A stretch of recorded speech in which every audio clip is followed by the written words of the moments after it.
You're listening to Echoes from the Dark, where real stories stay in the shadows. Subscribe if you want more. Now, let's begin. People in my building kept complaining about a low humming at night. Most of them thought it was bad wiring or old pipes, but I'm the only one who knows the truth. The walls aren't humming. Something behind them is breathing. I moved into this apartment 3 months ago.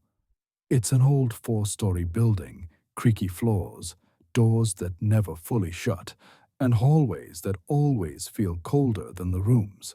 Nothing unusual for a cheap place. But during the second week, I noticed a vibration behind the plaster in my bedroom.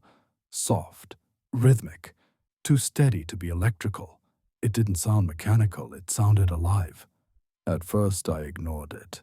Old buildings make noise, but the humming never matched the pipes or the heater or the fridge. It had a pattern, a timing. On the fifth night, around 2:30 a.m., it changed. The vibration grew stronger, like something shifting its weight behind the wall.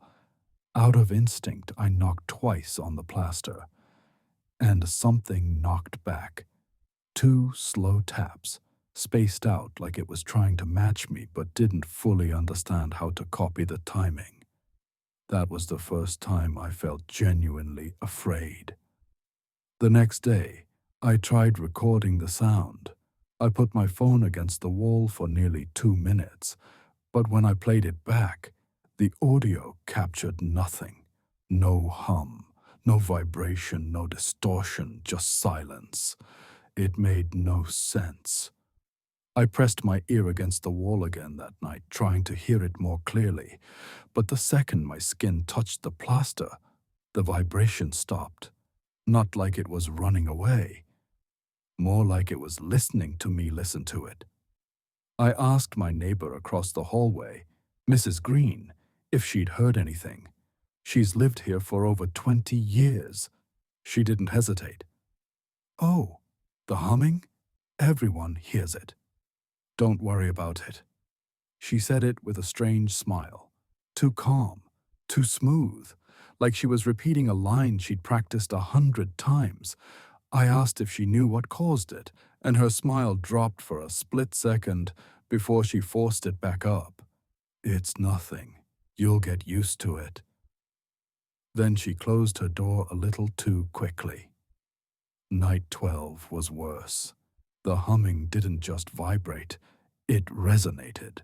I could feel it in my ribs while I was trying to sleep.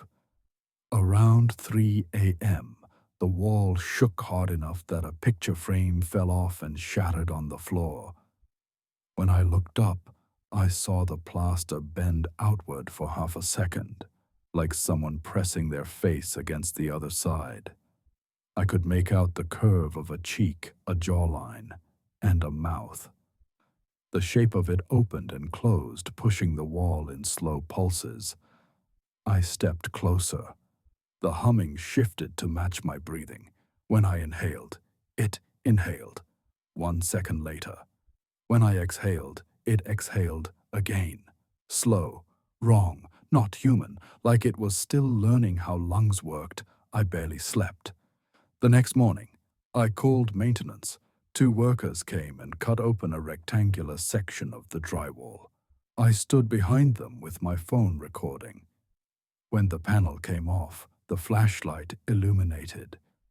Nothing, no insulation, no studs, no wiring. Just a hollow, deep cavity that stretched further than the light could reach. One of the workers muttered that the building must have weird old architecture.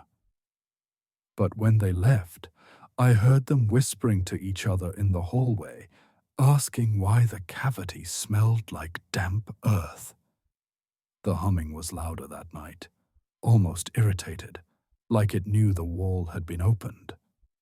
At 3:14 a.m., the hum finally broke into something else. A whisper, a voice that didn't sound fully formed, like someone trying to talk through water. It said, "Let me copy you."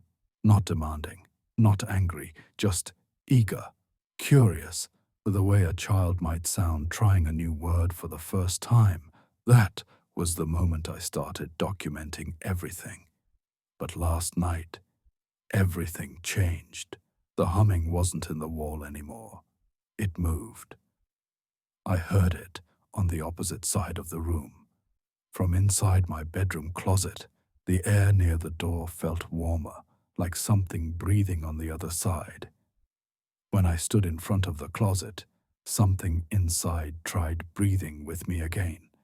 This time perfectly, in sync, like it had finally learned my rhythm. And when I stepped away from the closet, something stepped back with the exact same timing. If you want the next part, or more encounters that should have stayed buried, subscribe to Echoes from the Dark and turn on notifications. The next episode arrives soon. Something is always listening.